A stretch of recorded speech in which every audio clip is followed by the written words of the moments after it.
우리 읽어주셨던 말씀 여호수아 7장 1절에서 13절 말씀 가지고 실패를 막아주었던 일패, 이런 제목으로 하나님의 은혜 함께 나누고자 합니다. 여러분, 세상에서 가장 가난한 왕은 누굴까요? 최저임금이라고 하대요. 최저임금 여러분 받으면서 하나만 더, 맥주가 죽기 전에 남긴 말은 맞으셨네요. 유언비어입니다. 비어가 유언한 건데 유언비어. 우리 유언비어에 속지 말고 오늘도 하나님의 말씀으로 승리하자라고 우리 옆 사람에게 한번 인사하겠습니다. 우리 유언비어에 속지 말고 하나님의 말씀으로 승리합시다. 맞습니다. 그래요. 오직 하나님의 말씀만이 이 시대의 진리입니다. 다른 것은 다 시대에 따라 다 다르게 들리죠. 여러분들 그 대지야구라고 하는 말 들어보셨을 것입니다. 큰 대자에 알지자에 같을 약자에 어리석을 웃자, 대지야구. 그러니까 이게 크게 지혜로운 사람은 오히려 어리석어 보인다라고 하는 그런 말입니다. 정말 천재는 어딘지 모르게 부족하게 보일 때가 있습니다. 바보 같아 보이는데 알고 봤더니 천재. 그리고 여러분, 성인도요, 정말 성인은 성인다워 보이지 않습니다. 거지 같아 보였는데 알고 봤더니 거룩한 성인. 여러분, 이 대지야구란 말이 여기서 나왔대죠. 다람쥐가 있습니다. 그런데 이 다람쥐가 도토리를 모아서 땅에다가 묻어둡니다. 그런데 가만히 다람쥐를 관찰해 봤더니 도토리를 묻을 때 하늘을 보고 이렇게 땅에다 묻는 거예요.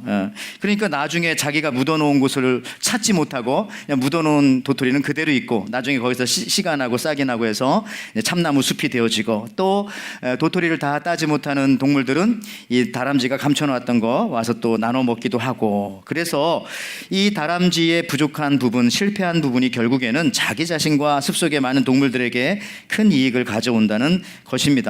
여러분들 마찬가지입니다. 실패는 실패가 아닙니다. 실패 같은 성공이 있고 성공 같은 실패가 있는 것입니다.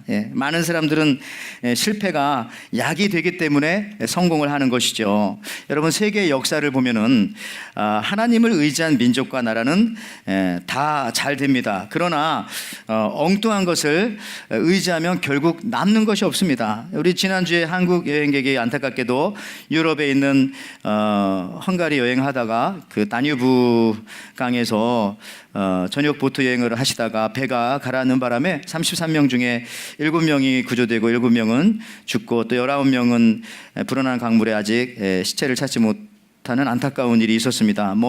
찾았다고도 하기도 하지만은 어떤 사람에 의하면 벌써 한 600km 정도가 떠내려 갔을 것이다, 그렇게 하는데요. TV를 보시면서 여러분도 매우 안타까우셨을 것입니다. 그런데 이 헝가리라고 하는 나라를 우리가 잠깐 이런 걸 통해서 봤는데, 조상들로부터 물려받은 건물, 음악, 문화, 이런 건 있는데 그 나라가 굉장히 가난한 나라인 것을 알 수가 있었습니다. 유럽에 있으면 대부분 다 잘 사는 나라라고 생각했는데 그렇지가 않았습니다. 그래서 안전시설이 잘 갖추어지지 않아서 그만 더 큰 사고가 난 것인 것으로 생각됩니다. 과거 이 헝가리는요, 유럽에 있는 매우 잘 사는 나라 중에 하나였습니다. 그래서 건축도 뛰어나고요. 그게 다 지금 관광 그 명소가 됐잖아요. 건축, 음악, 예술, 문학이 뛰어난 나라였습니다. 그런데 그만 2차 대전 때에 독일을 따라가다가 가난한 나라의 70%의 땅을 잃어버리고 지금은 그 많던 인구가 1,000만 명밖에는 살지 않는 그런 아주 작은 나라로 이렇게 되어버린 것입니다. 그러나 여러분들, 하나님을 믿고 따랐던 나라들은, 많은 나라들이 잘 살고 있죠. 대표적으로 여러분, 스위스가 그렇죠. 스위스가 사실은 신앙의 박해를 피해서 산으로 숨어 들어가서 살던 사람들이 만든 나라가 스위스입니다. 그래서 지금도 스위스는 사실 보면 산밖에 없습니다. 그런데도 아주 잘 사는 나라고요. 유럽에서 제일 잘 사는 나라 중에 하나고, 미국보다도 더 이 GNP는 높은 걸로 알고 있습니다. 더군다나 이 스위스의 용병, 이 직업 군인은 뛰어납니다. 프랑스 혁명 때도 이 베르사유 왕궁을 끝까지 지킨 것은 프랑스 왕궁 근위대가 아니라 이 스위스 용병이었죠. 그리고 지금도 로마 바티칸을 지키는 사람들은 스위스 군인들입니다. 그 사람들 사다가 지키고 있는 겁니다. 여러분, 하나님을 믿고 따르니까 그만큼 신의가 있고 잘 되고, 세계 많은 그래서 은행들이 다 스위스에다가 본점을 두기를 원하고 있고, 또 거기에 은행을 세우고 있는 것입니다. 하나님을 믿고 따르면은 당장은 조금 어려울 수 있습니다. 그러나 결국은 그 승리하는 것입니다. 우리 그 평창 동계올림픽 한 2년 전 기억되는데, 개막식을 보면서 그 유럽의 오스트리아라고 하는 나라가 입장하는 것을 보았습니다. 이 오스트리아는 작은 나라이지만 헝가리 바로 옆에 있는 유럽에서는 굉장히 강한 나라입니다. 그 나라에서 바하, 베토벤, 모차르트, 슈베르트, 브람스, 하이든, 말러 이런 음악가가 나왔고, 그다음에 프로이드 비롯해서 그런 많은 그 음악가와 학자들이 많이 나왔습니다. 지금도 뭐 유엔 사무국이 있는 도시가 바로 이 오스트리아의 수도인 비엔나에 있죠. 거기 가면은 여러분 카푸치노 교회가 있다고 하지 않습니까? 우리가 즐겨 먹는 카푸치노 커피가 사실 여기서 나온 겁니다. 왜냐하면 거기에 수도사들이 갈색 복장을 하고 모자를 이렇게 뒤집어 쓰고 다니기 때문에 이 카푸치노 커피는 이렇게 하얀색에다가 이렇게 계피 같은 것도 뿌려주고 약간 그런 느낌이죠. 그 카푸치노 교회 가면은요, 1273년부터 1918년까지 이 교회 안에 모든 오스트리아의 황제들이 묻혀 있다고 합니다. 그 관이 거기에 있습니다. 그 장례식에는 다음과 같은 절차가 지금도 이어지고 있다고 합니다. 먼저 황제의 시신을 담은 관이 교회에 도착을 합니다. 그러면은 사제가 문을 열고 나와서 이렇게 물어봅니다. 누가 이곳에 들어오려고 하는가? 감히 하나님이 계신 이곳에 누가 들어오려는가? 그러면 그때 상주는 이렇게 말합니다. 나는 오스트리아의 황제다. 그러면 사제가 또 이렇게 말한다고 합니다. 여기는 그런 사람들이 들어오는 곳이 아니다. 감히 하나님이 계신 성전에 누가 들어오라고 했느냐? 그때 또 상주가 또 이렇게 외친다고 합니다. 나는 오스트리아의 황제이며 보헤미아, 크로아티아, 슬로바키아, 유럽 등을 통치한 황제이며 여러 권력을 갖고 있는 세계적인 황제다. 이렇게 말합니다. 그때 사제는 그런 소리 하지 말아라. 여기는 그런 사람들이 들어오는 자리가 아니다. 다른 곳으로 가거라. 그러면 그때서 이 상주와 함께 왔던 뭐 대신들 이런 사람들이 관을 땅에다 놓고 무릎을 꿇으면서 애원하면서 이렇게 말합니다. 예, 저는 죄인입니다. 나를 구원하신 예수님을 믿습니다. 나를 불쌍히 여겨주십시오. 나는 천국 가기 원합니다. 주님의 피에 의지합니다. 그때에 문을 열어주고 들어오라고 해서 장례를 치르는 것이 관례입니다, 이 나라에. 그런데 이와 같이 하나님을 의지했던 나라 사람들은 결국 하나님이 그들을 이끌어 주십니다. 지금은 당장 잘 되는 것 같지 않지, 지금 당장 잘 되는 것이 중요한 것이 아닙니다. 앞으로가 더 중요하죠. 지금 좀 안 되고 실패했다고 여러분들 낙심하지 마십시오. 지금 하나님만 의지한다면은 당신의 미래는 완전히 달라지는 것입니다. 반대로 지금 좀 잘 된다고 우리가 좀 우쭐하고 하나님을 의지하지 않고 조금 교만하면은 미래는 어두워지는 것입니다. 여러분, 오늘 이 본문의 내용은 바로 여호수아가 그 크고 거대한 여리고성을 무너뜨리고 승리한 직후 작은 아이성 전투에 패배하는 장면입니다. 하나님께서는 광야 40년 동안 모세를 지도자로 삼으셨지만 이제 가나안 땅에 들어가서는 모세와 지내던 모세의 부하이고 40년 동안 광야 사막 생활을 했던 여호수아를 통해서 정복 전쟁을 펼치게 하십니다. 그리고 첫 번째 전쟁인 큰 성 여리고성을 함락하고, 그러나 기쁨도 잠시 오늘 본문에서 이 작은 아이성에서 1패를 하게 되는 것입니다. 제가 여러분들에게 결론부터 말씀드리면은 사실 여호수아의 사역 초기 1패가 그 뒤의 사역을 더욱더 겸손하게 하고 결국 승리로 모든 전쟁을 만들었던 것입니다. 물론 여러분, 제가 실패를 찬양하는 것은 아닙니다. 그러나 1패를 극복할 때에 여호수아는 보다 더 온전한 길을 가게 되었던 것입니다. 어떤 면에서 이 가나안 초기에 아이성에서 1패가 있었기 때문에 여호수아는 그 뒤로 31승을 거두는 쾌거를 가져올 수가 있었던 것입니다. 오늘 6월 첫 주입니다. 여러분, 2019년 이제 시작한 지 엊그제 같은데 벌써 이제 반환점을 눈앞에 두고 있습니다. 올 한 해 동안 세웠던 여러분의 계획이나 목표 얼마나 성공적이었습니까?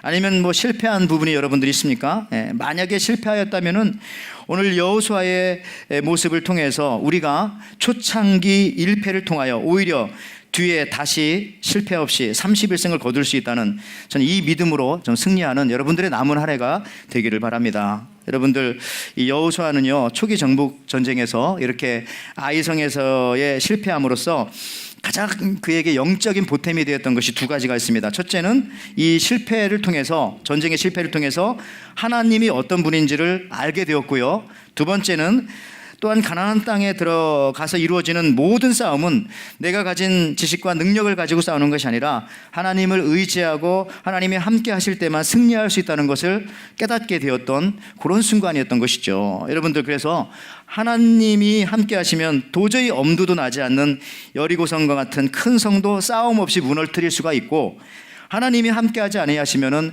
한 주먹거리도 안 되는 이 아이성에게 크게 패배할 수도 있다는 것입니다. 여러분들, 그래서 먼저 왜 이 아이성에서 실패하였는가, 이분들이 그 원인을 알아야 하는데, 오늘 성경에서는 그것을 분명하게 적어주고 있습니다. 오늘 여호수아 7장 1절에 보니까 이스라엘의 자손들이 온전히 바친 물건으로 말미암아 범죄하였으니 이는 유다 지파 세라의 증손 삽디의 손자 갈미의 아들 아간이 온전히 바친 물건을 가졌음이라. 여호와께서 이스라엘 자손들에게 진노하시니라. 범죄하였다고 나오죠.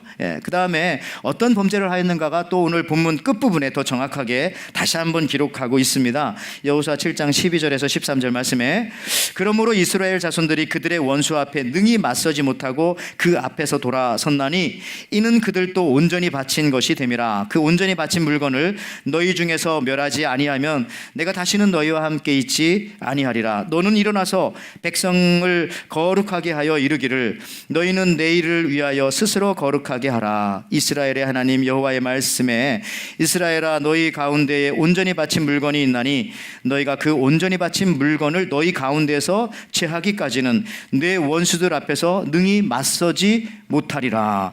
여러분, 이게 무슨 말입니까? 이 여호수아가 초창기 그 1패, 한번 실패하는 것을 통해서 하나님이 어떤 분인가를 알게 되는데, 하나님은 죄를 싫어하신다 라는 사실들을 알게 된 거죠. 그리고 가나안 땅에서 벌어지는 모든 전쟁이 하나님의 손에 달려있다라고 하는 것을 깨닫게 됩니다.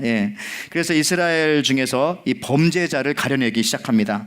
제비뽑기로 했는데요, 유다 지파의 아간이라는 사람이 그 앞선 전쟁인 그 여리고 전쟁에서 전리품을 모두 불사르지 않고, 하나님께서 그렇게 명령하셨는데 값이 나가는 그 시날산 외투 옷과 금을 자기 텐트 밑에다가 몰래 숨겨놨던 것이죠. 그런데 그것을 찾아서 제거해버리고 또 아간까지 이스라엘 민족에서 제거하고 난 다음에 다시 전쟁터로 나갔던 것입니다. 그리고 승리를 하게 되었죠. 여러분, 이거 보면서 이게 작은 일 같지만은 하나님께 순종하지 않는 일이니 이렇게 큰 문제가 되었다는 것이죠. 이거를 깨닫게 된 겁니다. 하나님은 죄를 미워하시는구나. 이 죄를 제거하지 않으면 전쟁에 승리할 수가 없구나.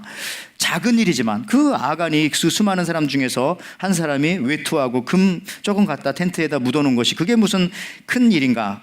큰 일이죠. 하나님 말씀에 순종하지 않았으니까.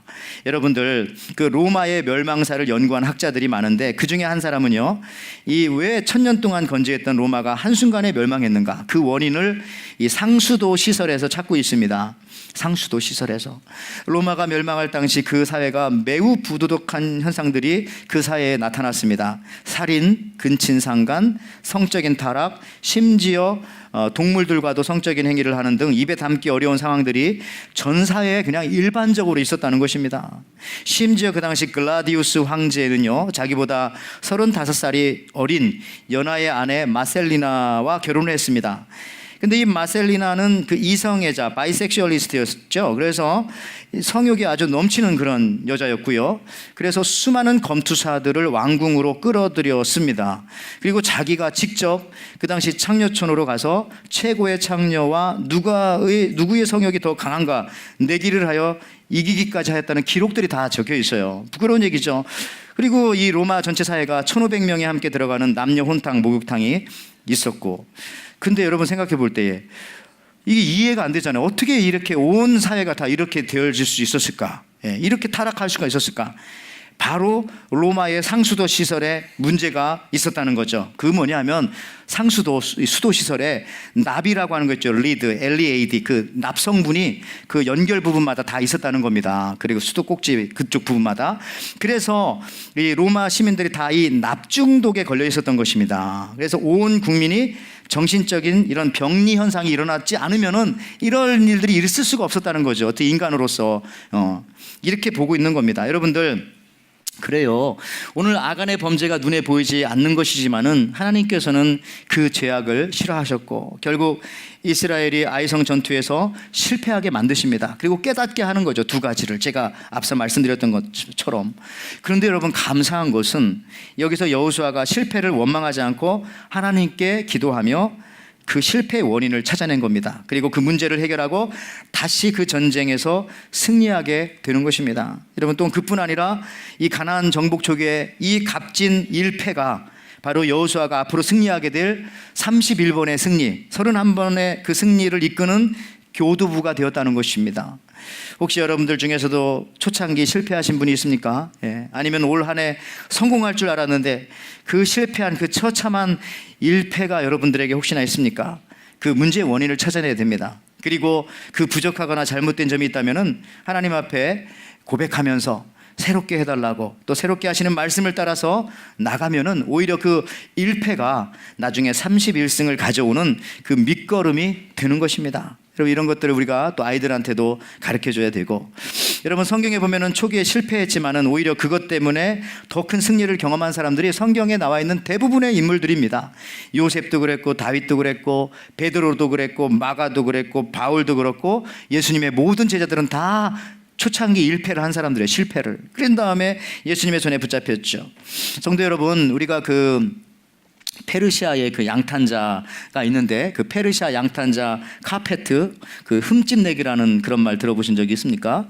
이 아라비안 나이트에 나오는 신드바트가 타고 다녔던 그 나르는 양탄자.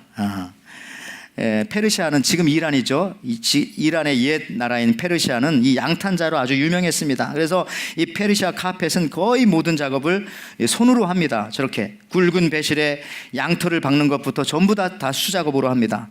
비단으로 만든 고급품은 한 장에 적어도 1만 달러 정도는 그렇게 하고요. 3년 전에 그 소더비 경매에서는요, 17세기 작품이 3,370만 달러, 그러니까 이제 400억 원에 낙찰되기도 한 거죠. 이 카펫의 화려한 색은요, 동식물에서 뽑은 천연 염료로 그렇게 만든다고 합니다. 붉은색은 광야의 꼭두선이 뿌리와 선인장에 붙어 사는 연지벌레를 짓이겨서, 그 다음에 푸른색은 인디고 나뭇잎과 줄기에서 얻고요, 노란색은 사막의 샤프란 꽃에서, 연두색은 오디나무에서 뽑습니다.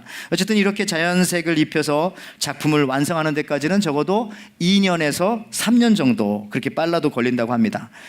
이 페르시아 카펫 페르시아 카펫 장인들의 솜씨는요, 한마디로 말해서 뭐 신의 경지라고 그렇게 표현한대요. 그래서 작품이 끝나면은요, 작업이 끝나면은 그것을 자기 가게 앞에다가 딱 깔아놓고 지나가는 행인들한테 밟고 지나가라고 그렇게 말한대요. 왜냐하면은 밟으면 밟을수록 그 색깔이 더 선명하게 나타나는 것이 바로 이 페르시안 카펫이라고 합니다. 그런데 진짜 고수들은요, 카펫에 일부러 작은 흠집을 낸다고 합니다. 왜 그럴까요? 이분들은 이렇게 말해요. 악마의 질투를 받지 않기 위해서. 그렇지만 원래 의미는 이런 거죠. 흠집을 내놓고 작업을 하면은 그만큼 마음이 편하기 때문에 더 완성된 작업을 할 수 있다라고 하는, 그들 선조들만의 아마 그 지혜가 내려왔기 때문에 그럴 것입니다. 여러분, 이와 비슷한 것이 우리 구약 성경에도 있습니다. 우리 구약 성경에 보면은 그 제사장님들이 특별한 옷을 입고 제사를 드리고 사역을 감당했습니다. 그 옷 이름이 바로 에봇이라고 합니다. 그림에 나오는 것처럼 여러분, 이 옷은 최고 의류 디자이너가 만들었고 온갖 보석을 이렇게 달아서 만든 명품 옷입니다. 에봇을 연구한 사람에 의하면 옷 한 벌의 가치가 적게 잡아도 2만 불, 많이 잡으면 20만 불 정도라고도 그렇게 말하기도 합니다. 그런데 하나님은 제사장들이 저 에봇 옷을 입고 제사를 집전하는 그 귀한 에봇에 먼저 피를 뿌리라고 그렇게 말을 하고 있습니다. 자, 출애굽기 29장 21절에 제단 위에 피와 관유를 가져다가 아론과 그의 옷과 그의 아들들과 그의 아들들의 옷에 뿌리라. 그와 그의 옷과 그의 아들들과 그의 아들들의 옷이 거룩하리라. 왜 그랬을까요? 왜 저렇게 귀한 옷에다가 피를 뿌리라고 했을까요? 물론 피로 속죄할 수 있다라고 하는 그 의미가 첫 번째는 영적인 의미로 들어가지만, 좀 더 현실적으로 생각해 볼 수도 있습니다. 에봇은 여러분 비싼 옷이기 때문에 제사장들이 매일 이 옷이 때 묻을 걱정, 더럽혀질 걱정을 하느라고 사역에 집중하지 못했을 겁니다. 만약에 옷이 깨끗했다면은. 그러니까 아예 처음부터 피를 뿌려가지고 기양에 버린 옷이기 때문에 부담감 없이 자유롭게 제단에서 사역을 감당하라고 하는 그런 의미가 저 속에 숨겨져 있기도 한 것이죠. 여러분, 그래서 이 작은 흠집이라든지 어떤 그 초창기 실패, 그 1패가 사실은 여러분들을 큰 사람으로 만들고 여러분들에게 더 큰 사역을 감당하게 하는 그런 밑거름이 충분히 될 수 있다는 것입니다. 여러분, 물건 중에 제일 불편한 것이 뭡니까? 새 것은 다 불편해요. 새 옷도 여러분 사면 좋을 것 같지만 불편하잖아요. 자동차도 새 차를 타보세요. 밤에 나가봐야 되고, 또 이게 잘 기스가 안 났나, 누가 와서 박지는 않나, 또 집도 새 집을 사보면 마찬가지고요. 너무 잘 다려진 옷을 입어도 굉장히 불편합니다. 여러분, 교회도요, 저희 교회처럼 뭔가 이렇게 부족함이 있어야 좋지, 완벽하면 좀 부자연스러워 가지고 이 교회는 내가 있을 곳이 아니구나, 이렇게 생각이 되어집니다. 그렇지만 우리 교회는 좀 연약한 부분도 많기 때문에 누구나 와서 함께 예배할 수 있는 그런 장점이 있잖아요. 저부터 시작해서 여러분들, 어쨌든 이 약간의 부족함이 여유를 가져오고, 오히려 초기의 흠집과 실패를 통해서 앞으로 더 많은 승리, 31승을 거둘 수 있는 것입니다. 여호수아 읽어보면 31번 다 이겨서 뒤에, 혹시 우리 중에 지금 실패 중에 있는 분이 있다면은 여러분, 여호수아를 생각하시기 바랍니다. 여호수아처럼 하나님께 그 원인을 묻고 그 다음에 그 죄를 제거하면 큰 승리가 있습니다. 여러분, 그러므로 우리 믿는 자들은요, 실패를 두려워하지 말아야 합니다. 오히려 초반의 실패는 그 이후 가져올 31승을 향한 어떤 그 디렉션을 제공해 주는 것이죠. 저도 이런 초반의 실패가 많이 있었습니다. 오늘 이 시간 다 얘기해 드리고 싶지만은 시간 관계상 생략하고 다음에 말씀드릴게요. 아주 처참하죠. 여러분, 지나고 보면 실패가 그러나 아니었던 것이죠. 요셉의 경우도 마찬가지입니다. 어린 시절에 형들에게 배신당해서 물 없는 구덩이에 던져지고, 또한 보디발의 집에서 누명을 쓰고 왕의 감옥에 갇히는 어려움이 있었으나, 오히려 이 실패 같은 어려움을 통해서 엄청난 일들을 해냈던 것입니다. 그래서 그의 모습을 성경은 실패자라고 부르지 않고 형통한 자라고 그렇게 부르고 있습니다. 여러분, 창세기 39장 2절에 이렇게 나오네요. 여호와께서 요셉과 함께 하심으로 그가 형통한 자가 되어 그의 주인 애굽 사람의 집에 있으니, 지금 요셉이 어디 있는 겁니까? 주인 애굽 사람의 집, 그러니까 종입니다. 종인데 실패한 게 아니라 형통한 자가 되어 라고 표현하고 있잖아요. 또 똑같은 말, 창세기 39장 23절에도 간수장은 그의 손에 맡긴 것을 무엇이든지 살펴보지 아니하였으니 이는 여호와께서 요셉과 함께 하심이라, 여호와께서 그를 범사에 형통하게 하셨더라. 역시 여기서도 요셉은 지금 감옥에 들어가 있는 겁니다. 왜? 간수장이 나오니까. 그런데 하나님께서 그를 형통하게 하실 것이라고 말하지 않고 이미 범사에 형통하게 하셨더라.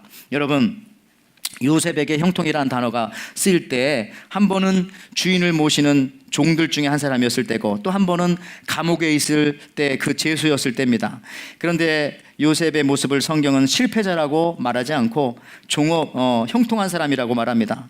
행여나 여러분들 중에서도 지금 어느 회사의 주인이 아니라 종업원으로 있을 수도 있습니다. 말단 종업원으로. 또 여러분들 중에 어떤 분은 여러 가지 상황 속에서 지금 감옥과 같은 상황에 있을 수도 있습니다. 그러나 만약에 여러분 요셉처럼 하나님의 목적을 이루고만 살아간다면은 그것이 바로 형통이라는 겁니다. 그것이 결국 요셉은 이런 실패자와 같은 과정을 통해서 결국은 가족을 구하고 나아가서 나라를 구하고 또 하나님의 뜻을 이루어 드리는 그런 사람이 되었던 것입니다. 그러니까 우리가 하나님 앞에서는요, 실패자의 모습이 사실은 실패자가 아닙니다. 우리가 이 일이 안 된다고 절대로 낙심하지 마십시오. 우리 갈라디아서 6장 9절에 이런 말씀 있잖아요. 그거 같이 한번 읽어볼까요? 자, 시작. 우리가 선을 행하되 낙심하지 말지니 포기하지 아니하면 때가 이름에 거두리라.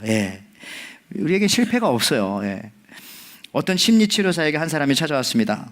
근데 찾아온 그 사람은 뼈암 때문에 다리를 잘라낸 사람이었습니다. 슬픔과 절망에 잠겨 있었습니다. 우울합니다. 심리치료사는 그의 상태가 너무나 안 좋아서 심리치료적 접근 중에서 그래도 가장 가볍고 부드러운 방법부터 시작을 했습니다. 그것이 뭐냐? 그림치료, 미술치료라고도 하죠.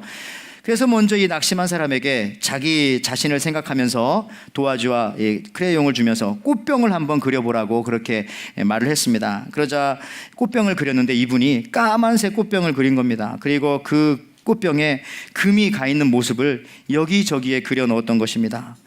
그런데 심리치료사가 이 그림을 보고 이렇게 말해줍니다. 아, 이 그림은 아직 완성된 게 아니네요. 그러면서 검은색의 금간 꽃병의 그 금이 난 부분에다가 노란색 크레용으로 이렇게 빛이 나가는 것처럼 빛의 줄기를 그립니다. 즉 금이 간 부분에서 빛이 발산해서 노란색 여러 개를 그려줌으로써 빛을 발산하는 그런 모습을 보여주는 거죠. 여러분들 이렇게 해석해 준 겁니다. 이 틈은, 이 크랙은 빛이 들어오는 틈입니다. 이 크랙은 그 안에 빛이 있다면 빛을 발산해 주는 틈입니다. 여러분 그래요. 우리가 우리 인생의 우리 인생을 꽃병에 비유한다면은 초기에 금이 갈 수 있습니다. 그러나 그 안에 예수님의 빛이 온다면은 오히려 그 근간 부분으로 빛이 나오는 겁니다. 여러분 주보 앞장에 나오는 그 그림처럼 그 꽃병은 아니지만 그런 식으로 이제 금이 간 부분에서 빛이 나간다는 거야. 그래요. 여러분들 십자가를 보면은요, 겉으로 보면은 실패한 것 같습니다. 그러나 예수님께서 다 이루었다, 승리하신 겁니다. 왜요? 목적을 이루셨으니까. 인류 구원의 목적을 이루셨기 때문입니다. 이것이 바로 형통이고 이것이 바로 진정한 승리가 되는 것입니다. 여러분 왜 하나님께서는 이런 생각 해보셨어요? 왜 하나님께서는 복음 전파를 위해서 복음을 천사들에게 맡기지 않으셨을까? 천사는 날아다니고 죄도 없고 능력도 많은데 왜 복음을 천사들에게 맡기지 않고 연약하고 실패투성이인 우리 사람들에게 맡기셨을까요? 왜 그럴까요, 여러분들? 하나님이 지혜 있는 분이신데 어거스틴은 이 부분에 대해서 이렇게 말합니다. 천사는 용서를 받아본 적이 없기 때문에 천사에게는 복음을 맡기지 못했다는 겁니다. 즉 모든 인류는 여러분 실패한 적이 있어요. 그래서 용서받고 하나님의 자비로운 사랑을 경험할 수 있었던 것입니다. 톨스토이 말처럼 용서받은 인간만이 하나님의 사랑과 은혜를 알 수 있는 것입니다. 그러나 천사는 그것을 모르는 거죠. 그래서 용서받은 인간만이 복음을 전할 수가 있는 것입니다. 죄 가운데서 용서받은 인간만이 그 복음의 의미, 하나님이 인간의 죄를 용서하시고 사랑한다는 내용, 그것을 전할 수가 있는 것이죠. 실패를 해봤기 때문에 우리 인간들은 그게 가능하다는 겁니다. 이제 말씀을 마치면서 우리가 여러분 예수님을 만났던 때가 언제인가요? 모든 일이 다 잘 되고 사업이 번창하고 자녀들은 내 생각하는 대로 공부 잘해서 원하는 대학에 가고 좋은 직장을 얻고 보기 좋은 가문과 결혼하고 그렇게 할 때에 내가 예수 믿었고 예수 만났나요? 아니죠. 대부분 다 반대 일거리요. 인생이 힘들고 지쳐있을 때에, 낙심했을 때에, 실패했을 때에, 일패했을 때에 그때 주님이 내게 찾아오셨고 그때 우리는 주님을 다 만났던 것입니다. 그때 찾아오신 주님은 내가 부족해도 부족할 때 나를 찾아오셨기 때문에 나를 떠나지 아니하시고 지금도 나와 함께 하고 계신 것입니다. 여러분 아빠의 손을 잡은 아이는 어느 곳에 있든지 길을 잃었다고 생각하지 않습니다. 하나님 아버지의 손에 붙잡혀 있으면은 그래서 실패라는 것은 사실 없는 거죠. 오히려 눈으로 보이는 실패는 성공으로 가는 그냥 첫 발자국일 뿐입니다. 결국 여호수아서에서 계속 이어질 이 31번의 승리의 밑거름은 어떤 면에서 여리고성의 승리가 아니라 아이성의 실패가 그 밑거름이 되었던 것입니다. 여러분들 2019년도 전반기 여러분의 눈에 그 성공한 것처럼 보이는 것보다는 아직 성공하지 못한 것, 실패한 것, 아직 무르익지 않은 것만 혹시 여러분들 눈에 보이십니까? 우리가 그리스도 안에 있으면은 절대로 낙심하지 마십시오. 그 소중한 실패를 발판으로 혹은 밑거름으로 때가 이르면 거두게 될 것입니다. 여러분 이 약속의 말씀을 붙잡고 여호수아처럼 결국 31번의 온전한 승리를 거두시는 저와 여러분들 되시기를 주님의 이름으로 축원을 드립니다. 아멘.